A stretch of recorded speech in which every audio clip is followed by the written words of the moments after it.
शान्ति हाम्रो चाहना, विकास हाम्रो लक्ष्य, सूचना र अभिव्यक्ति हाम्रो सबल पक्ष। हामी नेपालका सामुदायिक रेडियो। सामाजिक रूपान्तरणका लागि यो हो सामुदायिक सूचना नेटवर्क CIN। अहिले बिहानको 6 बजेको छ। सामुदायिक सूचना नेटवर्क CIN बाट अब प्रसारण हुँदैछ साझा खबर।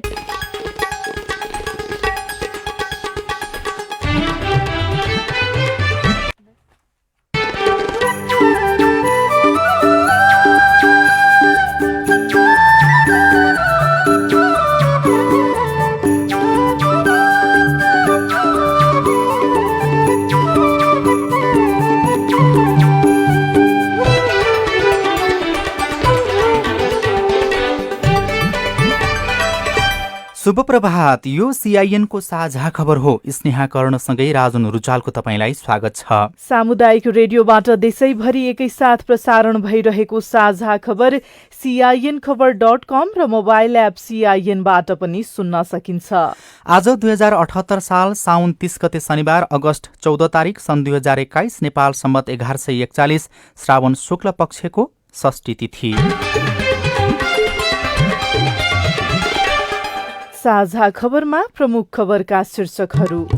कोभिड प्रभावितलाई पुनरुत्थान गर्ने योजनासहित मौद्रिक नीति सार्वजनिक, मूल्यवृद्धि 6.5% सीमित राखिने, अध्यादेशमाथि छलफलै नगरी संसद अधिवेशन अन्त्य गर्ने तयारी। कांग्रेस महाधिवेशन चुनावपछि गर्ने प्रस्ताव, पौडेल पक्षीय नेताहरू असन्तुष्ट। सार्क मुलुकमध्ये नेपालमा कोरोना संक्रमण उच्च, ज्येष्ठ नागरिक र अशक्तलाई घरमै गएर खोप दिन सर्वोच्चको आदेश। बगरमा धान फलाएर आमदानी गर्दै नवलपरासीका महिला, मन्त्री नहुँदा मन्त्रालयको काम प्रभावित, भूकम्प प्रभावितको बस्ती अझै स्थानान्तरण हुन सकेन। तालिबानद्वारा अफगानिस्तानको राजधानी कब्जा गर्ने तयारी, सीमा खुला राख्न छिमेकी मुलुकलाई राष्ट्रसङ्घको आग्रह। बाढीका कारण चीनमा 21 जनाको मृत्यु। र एन्फा विवादमा छानबिन समितिले 14 जनाको बयान लियो। च्याम्पियन्स लिग अवार्डको मनोनयन सार्वजनिक।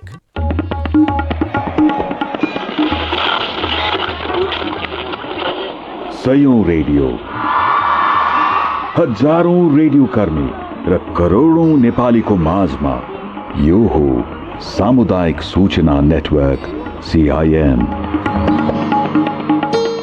साझा खबरको सबभन्दा सुरुमा सार्वजनिक मौद्रिक नीति बारेको प्रसङ्ग।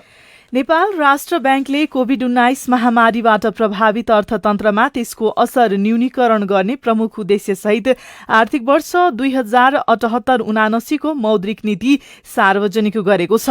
मौद्रिक नीतिले आर्थिक तथा वित्तीय स्थायित्व कायम गर्ने र मुद्रास्फीति लक्षित सीमाभित्रै राख्ने उद्देश्य पनि राखेको छ। गभर्नर महाप्रसाद अधिकारीले भर्चुअल रूपमा सार्वजनिक गर्नुभएको नीतिमा मुद्रास्फीति औसत 6.5% भित्र सीमित राख्ने गरी आर्थिक पुनरुत्थानलाई प्राथमिकता दिने व्यवस्था गरिएको छ।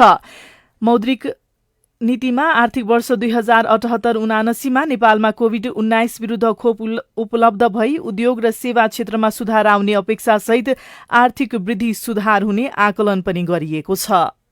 आर्थिक वर्ष 2078-79 मा उपभोक्ता मुद्रास्फीति औसत 6.50% भित्र सीमित राख्नुका साथै आर्थिक पुनरुत्थानलाई प्राथमिकता दिँदै अर्थतन्त्र विस्तारमा सहयोग पुग्ने गरी तरलता व्यवस्थापन गरिनेछ। आर्थिक वर्ष 2078-79 मा कम्तीमा 7 महिनाको वस्तु तथा सेवा आयात धान्न पर्याप्त विदेशी विनिमय सञ्चित कायम हुने गरी मौद्रिक तथा बाह्य क्षेत्र व्यवस्थापन गरिनेछ। मौद्रिक नीतिले कोभिड प्रभावित क्षेत्रहरूको पुनरुत्थान गर्दै अर्थतन्त्रको विस्तारमा सहयोग पुर्याउने सहजीकरण गर्ने, मूल्य तथा बाह्य क्षेत्र स्थायित्वमा पर्न सक्ने दबाव कम गर्न अंकुशको रूपमा स्थिर विनिमय दर पद्धतिलाई कायमै राख्ने जनाएको छ। नीतिमा विपन्न वर्ग कर्जा अन्तर्गतमा पनि कोभिड-19 का कारण पर्यटन क्षेत्रमा रोजगारी गुमाएका व्यक्ति स्वरोजगार हुने गरी व्यवसाय सञ्चालन गर्न प्रवाह हुने 15 लाख रुपैयाँसम्मको कर्जालाई विपन्न कर्जामा तुलनामा गणना गर्न सकिने व्यवस्था गरिएको छ। कोभिड-19 महामारीबाट प्रभावित उद्योग व्यवसायको शीघ्र पुनरुत्थानको लागि कार्यान्वयनमा ल्याइएको पुनर्कर्जाको विद्यमान व्यवस्थालाई निरन्तरता दिँदै गत आर्थिक वर्षमा व्यवस्था गरिएको पुनर्कर्जा रकमको अधिकतम सीमा नघट्ने गरी पुनर्कर्जा सुविधा उपलब्ध हुने व्यवस्था मिलाइनेछ। पुनर्कर्जा सुविधा उपलब्ध गराउँदा लघु, घरेलु, साना तथा मझौला उद्यम व्यवसायलाई प्राथमिकता दिइनेछ। कोभिड-19 महामारीका कारण संकटग्रस्त उद्योग, पर्यटन व्यवसाय, सञ्चार, यातायात, पार्टी प्यालेस, व्यायामशाला, सिनेमा तथा मनोरञ्जन उद्योग लगायतका व्यवसाय पुनरुत्थानको लागि व्यवसाय निरन्तरता कर्जा कार्यक्रमको प्रभावकारी कार्यान्वयन गरिनेछ। यस्तै कोभिड महामारी नियन्त्रण र रोकथामका लागि गरिएको निषेधाज्ञाका कारण व्यवसाय प्रभावित भएर ऋणको सावा ब्याज तिर्न नसकेका ऋणीले थप 6 महिना म्याद पाएका छन्। महामारीबाट अति प्रभावित क्षेत्रमध्ये बाह्य पर्यटकमा निर्भर व्यवसाय ऋणीको हकमा 2079 असारसम्म पाक्ने ब्याजको छुट्टै हिसाब राख्ने भएको छ। यसमा थप हर्जाना र पेनाल ब्याज नलाग्ने व्यवस्था मिलाइने पनि भएको छ। निर्धारित समयमा महाधिवेशन गर्न नसक्दा वैधानिकता गुमाउने अवस्था रहेको भन्दै सत्तारूढ दल नेपाली कांग्रेसको 14औं महाधिवेशन तत्काल गर्ने कि नगर्ने भन्ने विवाद शुरू भएको छ। 2 दिनदेखि जारी केन्द्रीय कार्यसमिति बैठकमा सभापति एवं प्रधानमन्त्री शेरबहादुर देउवा पक्षका नेताहरूले महाधिवेशन कम्तीमा 6 महिना पर सार्नुपर्ने तर्क गरेपछि विवाद चर्किएको हो। देउवा पक्षका नेताहरूले स्थानीय र प्रतिनिधि सभा निर्वाचनपछि मात्रै महाधिवेशन गर्नुपर्ने प्रस्ताव गरेपछि वरिष्ठ नेता रामचन्द्र पौडेल पक्षका नेताहरूले त्यसको प्रतिवाद गरेका छन्। महाधिवेशन चुनावपछि सार्ने संस्थापन पक्षको भनाईको वरिष्ठ नेता पौडेलले नै प्रतिवाद गर्नुभएको छ। एकजना केन्द्रीय सदस्यका अनुसार पौडेलले संस्थापन पक्षको महाधिवेशन नगर्ने नियत बुझिन थालेको प्रष्ट भएको बताउनु भएको छ। पार्टी विधान अनुसार 4 वर्षमा गर्नुपर्ने महाधिवेशन 5.5 वर्ष बित्दा पनि अनिश्चित बनेको छ। संविधान र पार्टी विधान अनुसार भदौ 19 गतेभित्र महाधिवेशन गरिसक्नुपर्छ, जुन अब असम्भव प्राय बनेको छ। कांग्रेसको महाधिवेशन तालिका 4 पटक परिवर्तन भइसकेको छ। छानबिन समितिले तयार गरेको प्रतिवेदनकै विषय पनि केन्द्रीय समितिका सदस्यहरूको बीचमा मनमुटावको स्थिति सिर्जना भएको छ। तर कांग्रेस प्रवक्ता विश्वप्रकाश शर्माले भने जारी केन्द्रीय समिति बैठकले सहमतिमै महाधिवेशनको नयाँ कार्यतालिका सार्वजनिक गर्ने बताउनु भएको छ। र देशभरिका पार्टीका सदस्यहरू, शुभचिन्तकहरू, स्वदेश र विदेशमा रहनुभएका सबैलाई नेपाली कांग्रेस पार्टीको चलिरहेको बैठकको तर्फबाट म यति मात्रै आश्वस्त गर्न चाहन्छु, जे जति विषयहरू छन् ती सबै विषयलाई गहनतापूर्वक, गम्भीरतापूर्वक लिएर छलफल गरेर हामी जे निर्णय गर्छौं त्यसलाई साझा सहमति र साझा स्वामित्वबोधका साथ निर्णय गरेर एउटा नवीन उत्साह दिइराखेर बैठक टुङ्गिनेछ। नेपाल कम्युनिस्ट पार्टी एमालेका वरिष्ठ नेता माधव कुमार नेपाल पक्ष नयाँ दल गठनको आन्तरिक गृह कार्यमा जुटेको छ। एमाले अध्यक्ष केपी शर्मा ओली पक्ष एकलौटी रूपमा अघि बढेको निष्कर्षसहित नेपाल पक्ष अब नयाँ दल गठन गर्ने निष्कर्षमा पुगेको हो। विधान संशोधन, सदस्यता नवीकरण, संगठन निर्माण सहित महाधिवेशनको तयारीमा ओली पक्ष एकलौटी रूपमा अघि बढेको नेपाल पक्षको विश्लेषण रहेको छ। नेपाल निकटका नेता जगन्नाथ खतिवड़ाले ओली पक्ष एकलौटी रूपमा अघि बढेपछि आफूहरूसँग नयाँ दल गठनको विकल्प नभएको बताउनु भएको छ।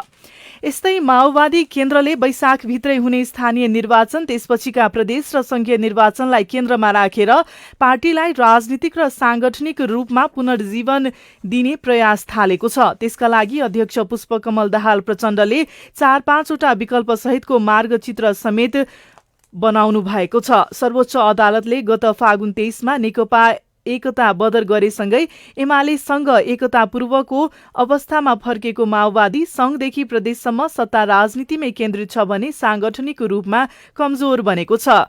संगठनलाई बलियो बनाएर चुनावी तयारीको रणनीतिमा जुट्नका लागि आजदेखि पार्टी केन्द्रीय कमिटिको बैठक बस्दैछ। सरकारले प्रशासन सुधार तथा नीतिगत तहको सुधार भन्दा पनि कर्मचारी सरुवालाई प्राथमिकता दिएको र यसले अप्ठ्यारोमा पार्न थालेको बताइएको छ। कर्मचारी प्रशासन हाँक्ने मुख्य कानूनका रूपमा रहेको संघीय निजामती सेवा ऐन तर्जुमाका लागि महत्वपूर्ण भूमिका खेल्नुपर्ने सरकारले अहिले कर्मचारी सरुवा जस्ता ससाना विषयमा नै अल्झन पुगेको प्रशासकहरूले आरोप लगाएका छन्। यस्तै मन्त्री नहुँदा कर्मचारी सरुवामा पनि अप्ठ्यारो परेको छ। मन्त्री नहुँदा काम पनि प्रभावित भएको विभिन्न विश्लेषकहरूले बताउन थालेका छन्।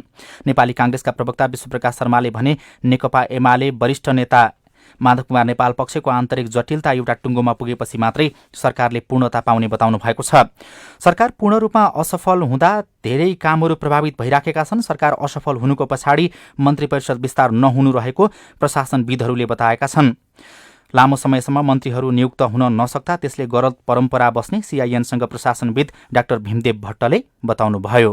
अब यसले चाहिँ एउटा पार्लियामेन्टमा बिल पेश गर्ने समयमा समस्या आउने भयो। एक नम्बर पहिलो कुरा जस्तो अब निजामती सेवाकै कुराहरू छ, ऐनकै त्यो राख्नुपर्ने, त्यो सम्बन्धित मन्त्रालयले गर्ने हो, त्यो अघि मन्त्रीले गर्ने हो, त्यस्तो कुराहरू रोकिन गएको छ। अर्को दैनिकी के हो भने सम्बन्धित मन्त्रालय विभाग हामीले के गर्छौँ भन्दाखेरि त्यो कामको लोड हेरेर त्यसरी मन्त्रालय र विभागहरू हामीले गठन गरेको हो। अब त्यहाँ नेतृत्व नै नहुँदाखेरि त्यहाँ दैनिकी काममा प्रभाव पर्छ के। अब मन्त्री नभएपछि अब त्यो निर्णय गर्न सक्दैन, सचिवको निर्णय अन्तिम हुँदैन। जुन उद्देश्यले यो अहिले नयाँ सरकार निर्माण भएको हो त्यो विफल हुन्छ भन्ने मलाई लाग्छ। हरेक बर्खामा नदी किनारका खेतीयोग्य जमिन कटानमा पर्छन्। बगर बनेको नदी किनारको जमिनमा मानिसहरूको खासै ध्यान पुग्दैन र बाँझै छोडिन्छ। तर नवलपरासीको गैडाकोट 12 मा नदीले बगर बनाएको जमिनमा स्थानीय थारू समुदायका महिलाले मेहनत गरेर सामूहिक धान खेती गरेका छन्। असारको दोस्रो हप्ता नै रोपाइ सकिएको गैडाकोट 12 मालपुर नदी किनारमा रहेको 10 कट्ठा खेतमा अहिले धान हरियै भएको छ। 75 जनाको समूह बनाएर यहाँ महिला दिदीबहिनीहरूले सावित्री जातको धान लगाएका छन्। पुष्पाञ्जली आमा समूहका उपाध्यक्ष गीता देवी थनेर पहिला त त्यो जग्गा जम्मै खोलाले खाएको थियो के, खोलाको ढिलो जाली बान्नी गरेर सबै गरेर राम्रो बनायौँ के। अहिले चाहिँ 10 कट्ठा खेत चाहिँ राम्रै छ। 10 कट्ठा जतिमा चाहिँ धान खेती लाएर समूहमा हामीले यस्तै 17-18 क्विन्टल धान बेचिन्छ के। बर्खाको समयमा आउने बाढीले खेत बगाउँथ्यो। बगरमा स्थानीयको चासो देखिँदैन थियो। तर 3 वर्ष यता महिला समूहको सक्रियतामा तारजाली लगाएर बगर संरक्षण गरी धान खेती गरिएको छ। महिला समूहले उद्यम गर्न चाहनेलाई ऋण समेत दिन्छ। समूहबाट 30,000 ऋण लिएर होटल व्यवसाय थाल्नु भएका मोती कुमारी मुखियालाई घर खर्च टार्न कुनै समस्या छैन। पहिला त अब आफ्नो घर आइसी कृषि मात्रै थियो, समूह थिएन हैन, त्यसमा आबद्ध मात्र थियौं। पैसा पनि खेलाउन पाइन्थेन, गाह्रो हुन्थ्यो घर व्यवहार चलाउन। ल समूहमा आबद्ध गराइयो, आफै पनि अगाडि बढियो के। वार्षिक रूपमा करिब 80,000 रुपियाँ बराबर धानको बिउ बिक्री हुने गरेको छ। महिलाहरूले वर्षमा 3 खेतीसम्म गर्छन्। कृषिबाट भएको आम्दानी विकासको त्यहाँ प्रतीक्षालय बनाउँदा नि दियौँ पैसा, हामीले नाला बनायौँ। त्यहाँ विकासको काम भनेको त्यही अब टेन्ट कुर्सीहरू गाउँको सुविधाको काम गर्दैछौँ। त्यही पैसा हामीले ब्याङ्कमा नि अलिअलि राख्छौँ। आवश्यक खाँचो परेको बेलामा निकालेर अनि आफ्नो गाह्रो साह्रो कसैले दुःख पर्दा पनि दिन्छौँ। महिला कृषि समूहका लागि उन्नत जातको बिउ उपलब्ध गराउने, आवश्यकता अनुसार प्राविधिक सहयोग गर्ने अनि उत्पादित बिउ नगरपालिकाले नै खरिद गर्ने गरेको छ। गैडाकोट नगरपालिकाको कृषि शाखा प्राविधिक सहायक सुस्मिता गौतम गत वर्षको चाहिँ बिउलाई हामीले के गरेका थियौँ भने गैडाकोट नगरपालिकाबाटै जुन धानको बिउ वितरण गरिन्छ त्यसमा उक्त समूहले उत्पादन गरेको बिउ चाहिँ हामी नगरपालिकाले नै खरिद गरेर अनि बिक्री वितरण गर्ने गरेका छौँ। चुलो चौकोमा मात्र सीमित महिला अहिले कृषि क्षेत्रमा सक्रिय बन्दा सबैका लागि उदाहरणीय भएका छन्। उनीहरूलाई आत्मविश्वासले मेहनती बनाएको छ भने मेहनतले सफल बनाएको छ। पवित्रा पराजुली, सीआईएन, विजय एफएम, नवलपुर।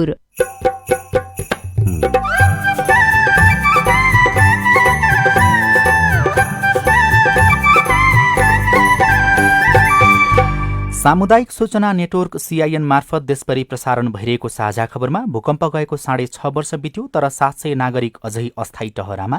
पटक भाग्नु पर्ने स्थिति हुन्छ। अलि माथि चाइनातिर बाढी पर्यो भने, अलि रत्नगरीतिर पानी ठुलो पर्यो भने हामी त्यहाँनिर तपाईँको भाग्नुपर्छ।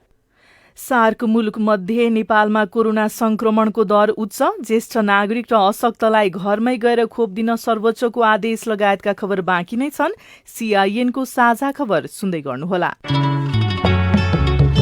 5 वर्ष मुनिका बालबालिकाहरूलाई नेपाल सरकारले बाल पोषण भत्ता प्रदान गर्दै आइरहेको छ। यसका लागि आफ्नो वडा कार्यालयमा नाम दर्ता गरी बाल अधिकारको सुनिश्चितता गरौं। बाल पोषण भत्ता बालबालिकाको पोषण तथा स्वास्थ्यमा मात्रै खर्च गर्नुपर्नेछ।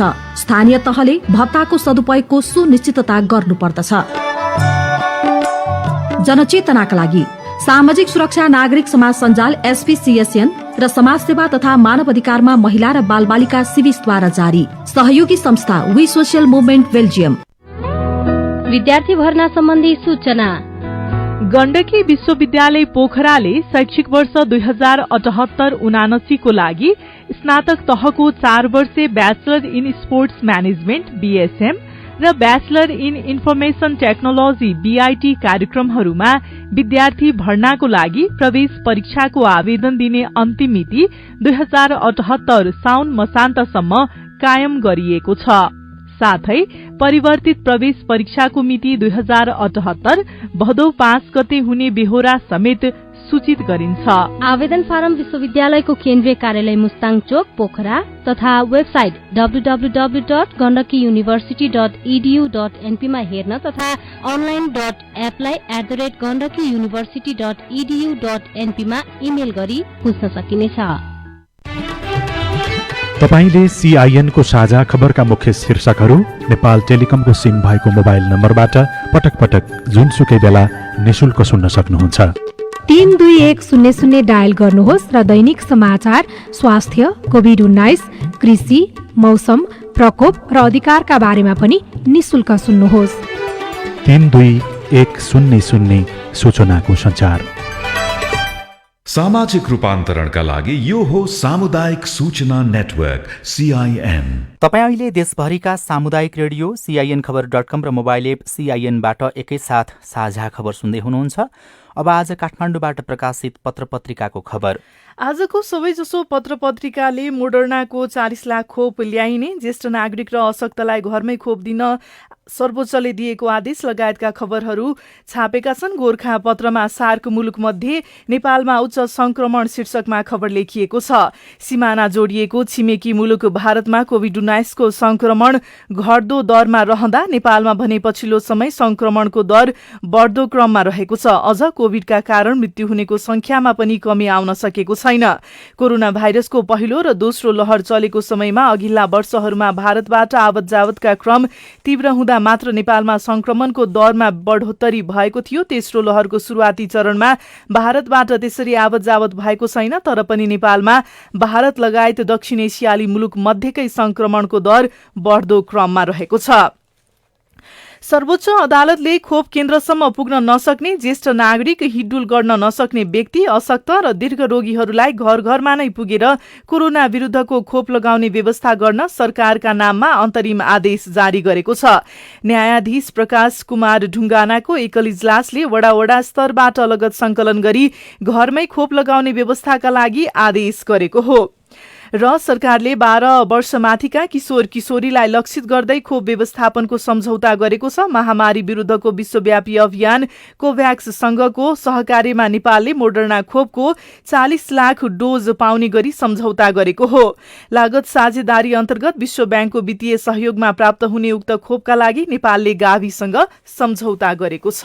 कान्तिपुर दैनिकको भित्री पृष्ठमा अध्यादेशमाथि छलफलै नगरी संसद अन्त्य गर्ने तयारी शीर्षकको खबर छापिएको छ। मक्कर श्रेष्ठले लेख्नु भएको खबरमा अघिल्लो सरकारले ल्याएका 15वटा अध्यादेशलाई छलफलमै नलगी सरकारले संसद अधिवेशन अन्त्य गर्ने तयारी गरेको उल्लेख छ।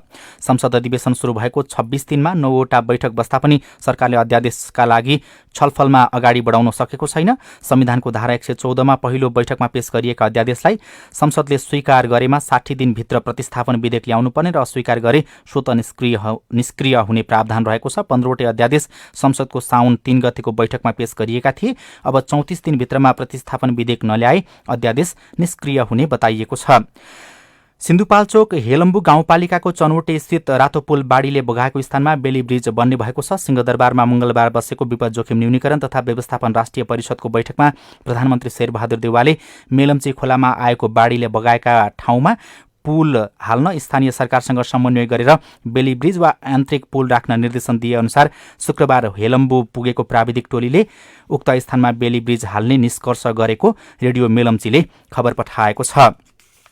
अनि बाजुराको रेडियो पौरखीमा कार्यरत 5 जना सञ्चारकर्मीले सञ्चालक समितिले आफूहरूलाई तलब नदिएर निकालेको आरोप लगाएका छन्। विगत 7 महिनादेखि तलब नदिएको विरोध गरेपछि रेडियोमा कार्यरत स्टेशन म्यानेजर सहित 5 जनालाई निकालिएको समाचार सहायक रमा रावललाई उद्धृत गर्दै रेडियो बाजुले खबर पठाएको छ। अब प्रस्तुत छ कोरोना क्याप्सुल। बाढी पहिरो खेपियो, आधी हुरी छेकियो। कोरोनाको यो 42औं क्याप्सुल हो। आजको क्याप्सुलमा 4वटा डोजहरू छन्। आजका डोजहरू हिजो सकिएको साताव्यापी मास्क अभियानको महत्वका विषयमा तयार पारिएका छन्। कोरोना क्याप्सुलका आजका डोजहरू दिँदै हुनुहुन्छ नेपाली राष्ट्रिय क्रिकेट टिमका पूर्व कप्तान पारस खड्का।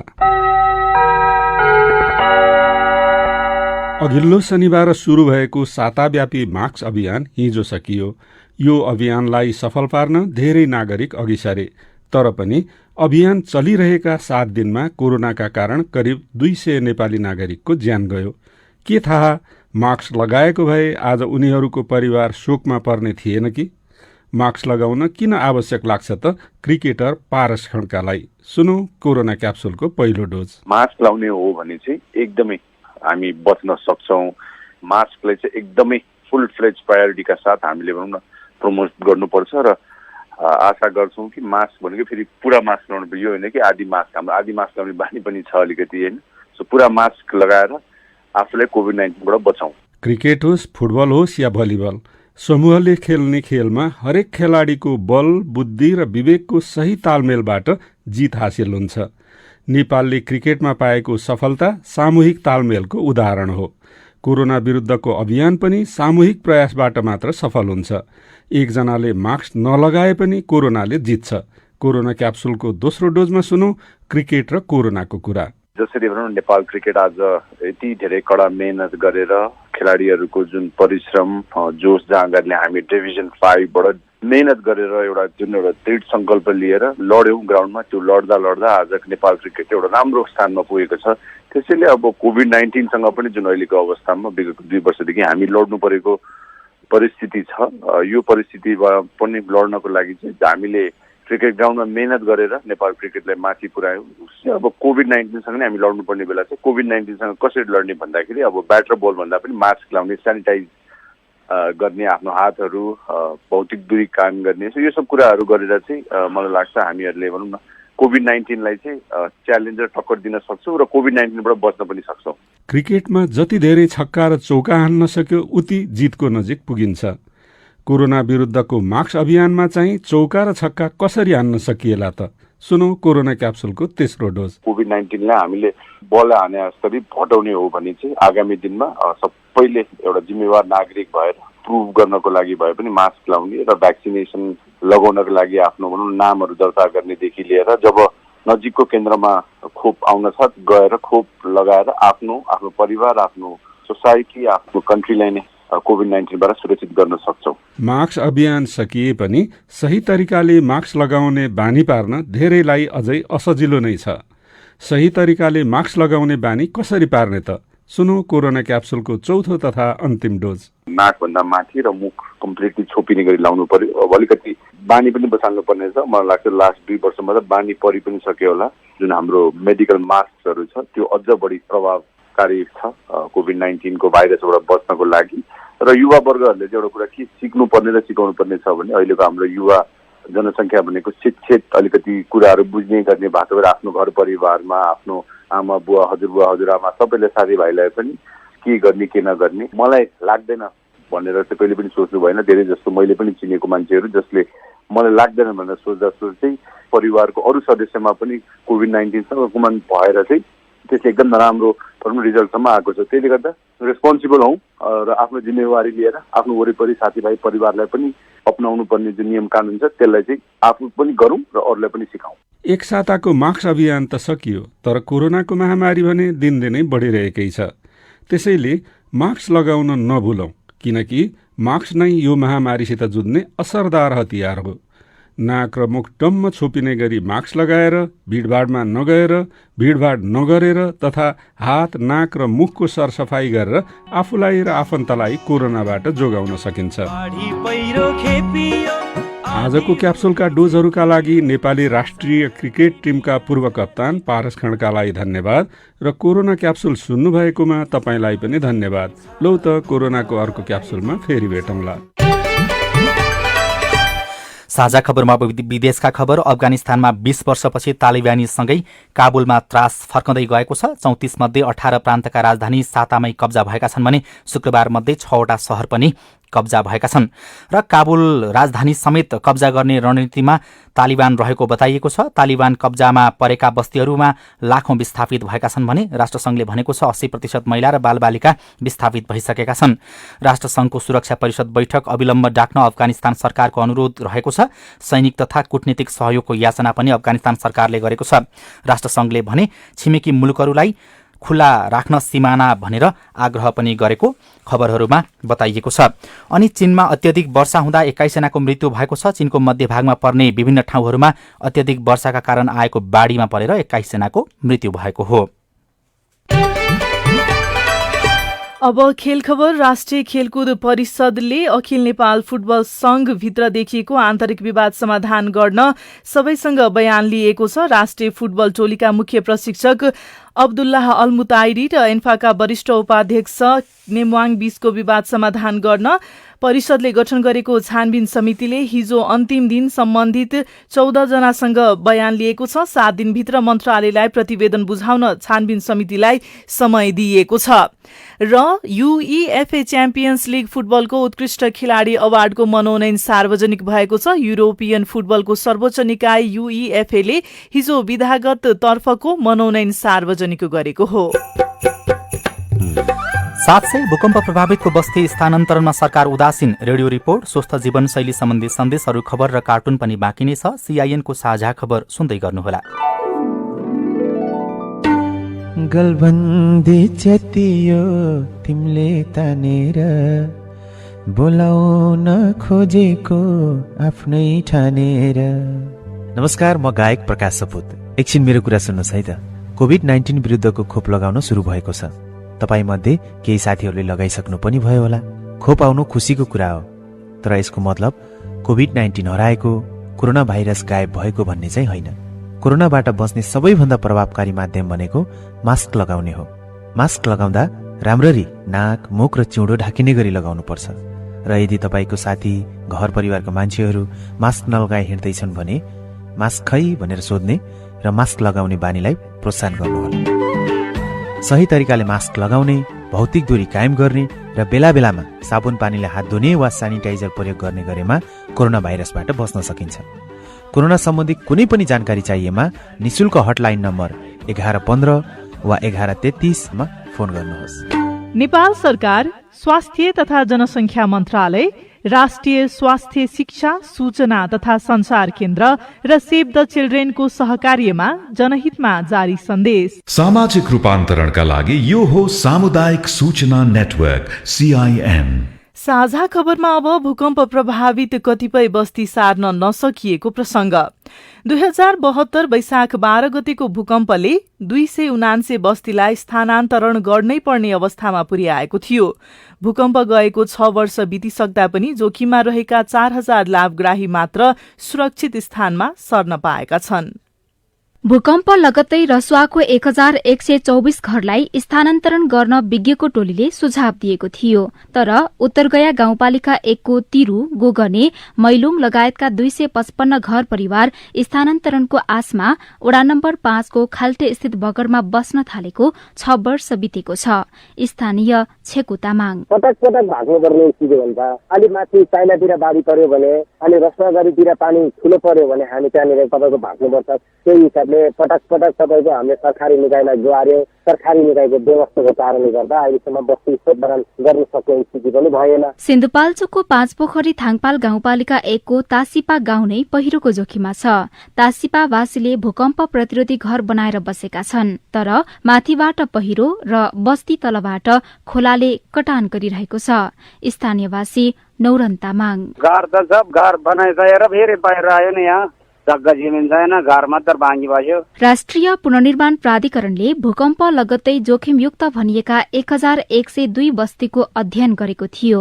त्यसमध्ये 279 बस्तीका 4720 लाभग्राही सार्नै पर्ने अवस्थाका थिए। बस्ती स्थानान्तरण गर्नुपर्ने बारेमा चर्चा भए पनि स्थानान्तरण भइसकेको बस्तीबारे सार्वजनिक नहुनुको कारणबारे बताउँदै प्राधिकरणका सहप्रवक्ता मनोहर घिमिरे हाम्रो बस्ती स्थानान्तरणको मोडेल फरक छ। एउटा बस्ती स्थानान्तरण गर्यो भनेर हामी त्यसरी सिधै भन्न सक्दैनौँ हैन। हाम्रो 279 वटा बस्तीहरू जोखिममा आएको बस्तीहरू हो। त्यो 299मा 4720 जना हाम्रो लाभग्राहीहरू हुनुहुन्थ्यो। 4720 जना लाभग्राही मध्ये 4000लाई चाहिँ हामीले स्थानान्तरण गरिसकेका छौँ। अब 720 लाई स्थानान्तरण गर्ने क्रममा छ। अब ती क्रममा हुनुहुन्छ, अब सकिसकेको छैन, तर अब छिटै सकिन्छ। अध्ययनका क्रममा 463 बस्ती सुरक्षित, 340 बस्ती संरक्षणका उपाय अपनाए सुरक्षित गर्न सकिने अवस्थाका पाइएको थियो। जोखिममा रहेका बस्ती स्थानान्तरणमा सरोकारवाला निकायको अझै ध्यान जानुपर्ने विपद विज्ञ डाक्टर मेघराज धिताल बताउनुहुन्छ। क्याटेगोरी 2 का चाहिँ बस्तीहरू छन्, तिनीहरूको जोखिम घटाइएको छैन। तिनीहरू चाहिँ यदि खराब हुँदै गयो भने तिनीहरू पनि क्याटेगोरी 3 मा पुग्न सक्छन्, तर सबै होइन, केही त्यस्तो छ। अहिलेको अवस्था कस्तो छ त्यसलाई हेर्नुपर्ने हुन्छ। एकचोटि मात्रै अध्ययन गरेर पुग्दैन, समयसँग गर्नुपर्छ। भूकम्प गएको 6 वर्ष पूरा भए पनि 700 भन्दा बढ़ी नागरिक अझै अस्थायी टहरोमै छन्। उनीहरूको व्यवस्थापनमा सरकारले उचित ध्यान नदिँदा हरेक वर्षायाममा कुरा उठे पनि काम पूरा हुन सकेको छैन। उषा तामाङ, CIN, काठमाडौँ। रिपोर्टसँगै हामी साझा खबरको अन्त्यमा आइपुगेका छौं। सामुदायिक रेडियो प्रसारक संघद्वारा सञ्चालित CIN को बिहान 6 बजेको साझा खबर सक्नु अघि मुख्य मुख्य खबर फेरि एकपटक। कोभिड प्रभावितलाई पुनरुत्थान गर्ने योजना सहित मौद्रिक नीति, सार्वजनिक मूल्य वृद्धि 6.5% सीमित राखिने अध्यादेशमाथि छलफलै नगरी संसद अन्त्य गर्ने तयारी। कांग्रेस महाधिवेशन चुनावपछि गर्ने प्रस्ताव, पौडेल पक्षीय नेताहरू असन्तुष्ट। सार्क मुलुकमध्ये नेपालमा कोरोना संक्रमण उच्च, ज्येष्ठ नागरिक र अशक्तलाई घरमै खोप दिन सर्वोच्चको आदेश।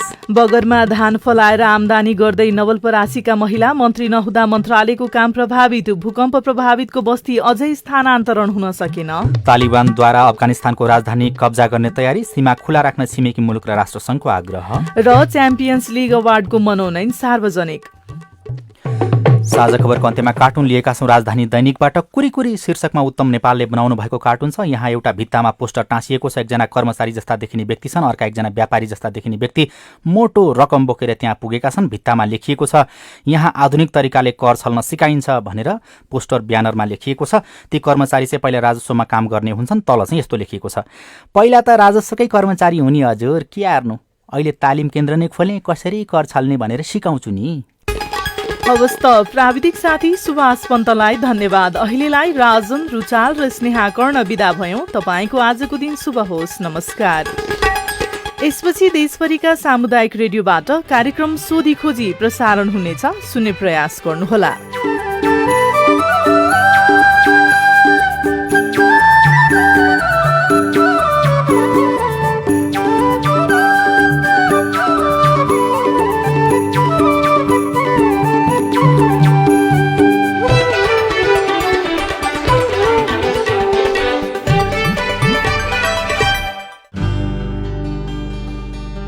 शान्ति हाम्रो चाहना, विकास हाम्रो लक्ष्य, सूचना र अभिव्यक्ति हाम्रो सब पक्ष। हामी नेपालका सामुदायिक रेडियो। सामाजिक रूपान्तरणका लागि यो हो सामुदायिक सूचना नेटवर्क CIN।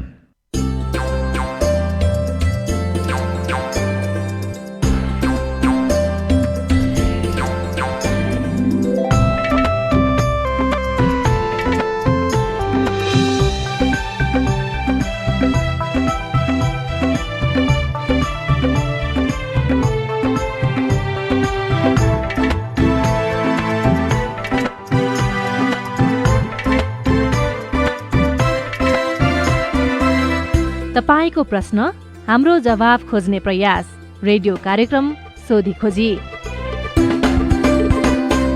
नमस्कार, रेडियो कार्यक्रम सोधी खोजीमा तपाईलाई स्वागत छ। म सुशीला श्रेष्ठ। तपाई यो कार्यक्रम सामुदायिक रेडियो प्रसारक संघ अकोर्याबद्वारा सञ्चालित सामुदायिक सूचना नेटवर्क CIN मार्फत देशैभरिका सामुदायिक रेडियोबाट सुनिरहनु भएको छ। साथै CINखबर.com र मोबाइल एप CIN मा पनि तपाई यो कार्यक्रम सुन्न सक्नुहुनेछ। हिजो मौन बसेकाहरू आज बोल्न थालेका छन्। बोल्नेहरू आफ्ना सवाल र सेवालाई नागरिक मैत्री बनाउन प्रश्न गर्दैछन्। तपाईले CIN मा पठाएका तिनै प्रश्नको हामी जवाफ सोध्नेछौं। तपाईले गरेको प्रश्न सवाल के हो? सवालको जवाब कसले दिन्छ? यी जम्मै सवालको प्रमुख जिम्मेवार को हो? हामी जिम्मेवार निकाय र व्यक्तिलाई सोध्ने मात्र छैनौं, त्यसको खोजी पनि गर्नेछौं।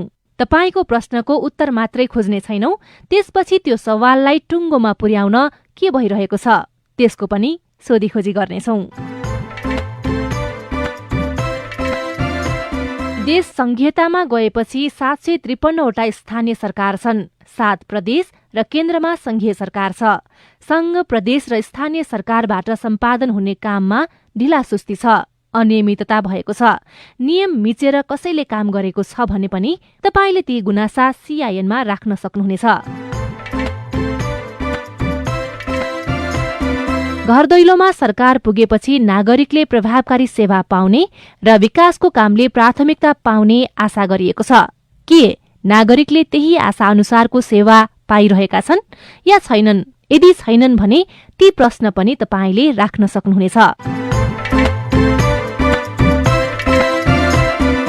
कार्यक्रमको सुरुवातमा हामीले वैदेशिक रोजगारीमा जान चाहने नागरिकका जिज्ञासाको जवाफ खोजी गरेका छौं, जसको जवाफ दिँदै हुनुहुन्छ वैदेशिक रोजगार विभागका निर्देशक तथा सूचना अधिकारी